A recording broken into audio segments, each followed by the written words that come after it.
benvenuti. Sono Franco Aliberti, lo chef di Evviva, Dolce Cucina Scarto Zero, un locale che è nato a Riccione, e oggi andiamo a preparare la zuppa inglese, in una versione un pochettino più alleggerita. Abbiamo gli ingredienti della prima crema della zuppa inglese, quella al cioccolato al latte, cioccolato fondente, zucchero, cacao in polvere, amido di mais e acqua. Mettiamo l'acqua sul fuoco senza accenderlo, poi prendiamo il cacao in polvere e lo inseriamo all'interno. Facciamo lo stesso anche con l'amido, quindi è anche molto veloce e facile. Non si ottengono grumi perché l'acqua va a sciogliere comunque gli amidi, sia del cacao che dell'amido stesso, e andiamo a mescolare portando a bollore il liquido. Vedete, già adesso non ha più grumi e quindi adesso la portiamo a bollore. Guardate, quando la crema arriva a bollore si attiva l'amido e quindi si addensa. Andiamo a versare sul nostro cioccolato.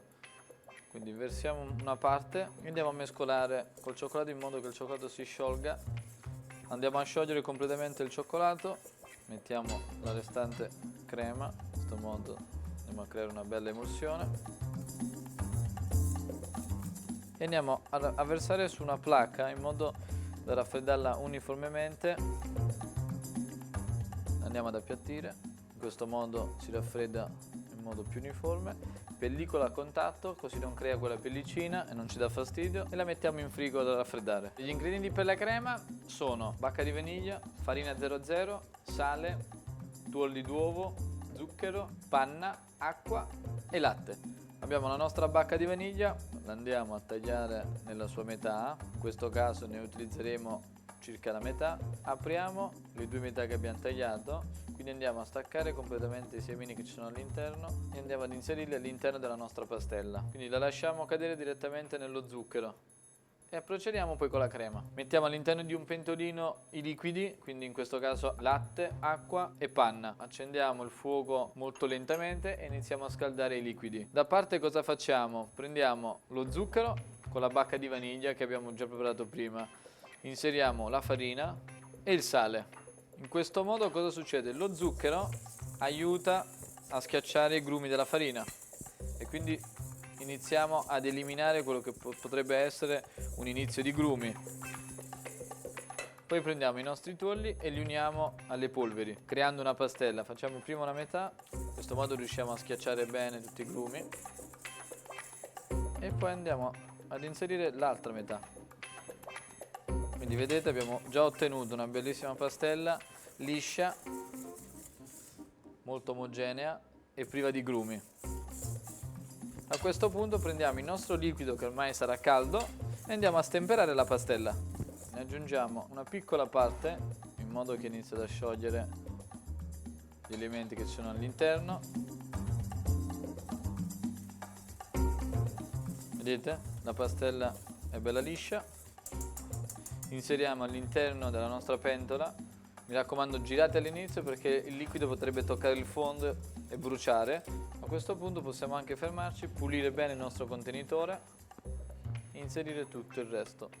La mescoliamo, andiamo bene negli angoli e arriviamo a bollore.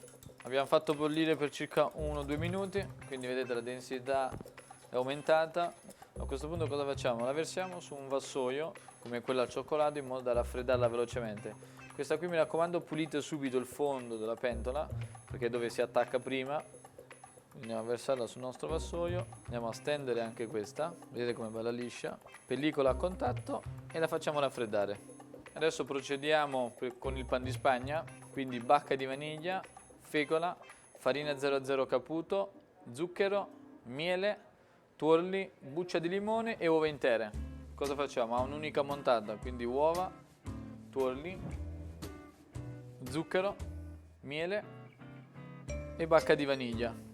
Una grattugiatina di buccia di limone che aiuta a pulire e rinfrescare perché comunque l'uovo ha un sapore molto forte. Mescoliamo velocemente perché sennò lo zucchero cuoce le uova e iniziamo a montare.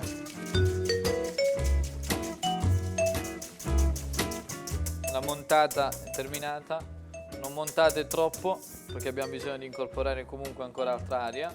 E adesso uniamo le polveri, la fecola e la farina. Andiamo col setaccio per eliminare i grumi E poi andiamo a fare il movimento dall'alto verso il basso in modo da incorporare aria e non smontare la massa. Andiamo a inserire all'interno dello stampo e poi a cuocerlo in forno. Allora, inseriamo all'interno dello stampo.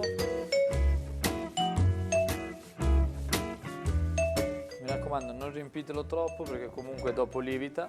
A questo punto prendiamo e andiamo verso il forno, temperatura 180 per circa 20-25 minuti.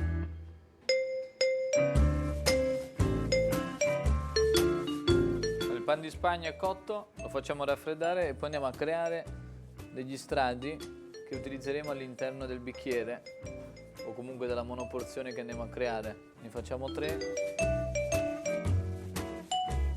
e andiamo all'ultimo. In questo modo andiamo a eliminare anche la buccia finale del pan di Spagna che può risultare un po' troppo cotta. E 3. Procediamo con il montaggio. Il montaggio della zuppa inglese è molto bello perché si vedono tutti gli strati. Cominciamo con quello al cacao e cioccolato. Il nostro pan di Spagna andiamo a tagliare della porzione giusta. Adesso cosa si fa? Di solito nella zuppa inglese tradizionale si inzuppa all'interno di una bagna del kermes. Noi in questo caso andiamo ad alleggerire ancora di più la zuppa inglese bagnandola all'interno di un succo, di una polpa di lampone, e l'acido del lampone aiuta ad equilibrare tutto quello che è il dessert. Quindi la bagniamo,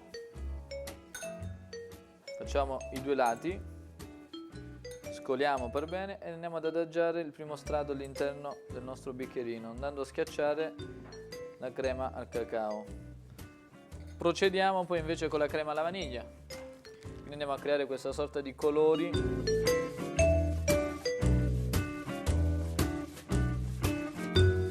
Procediamo invece con un altro strato di pan di Spagna, un pochettino più grande. Anche questo andiamo a metterlo all'interno della nostra bagna, un giro di qua e un giro di là. Scoliamo per bene, adagiamo sopra e adesso andiamo a chiudere con la crema al cacao. Allora, si vedono già i colori degli strati, a questo punto manca però la crema alla vaniglia.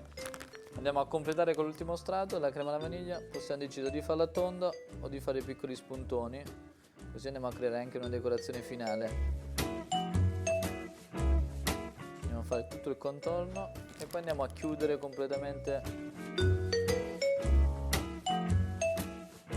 Direi che il dolce è terminato, un classico che si evolve, l'evoluzione sta a voi perché potete giocare con una serie di stratificazioni, un dolce che appaga il palato e direi buona degustazione.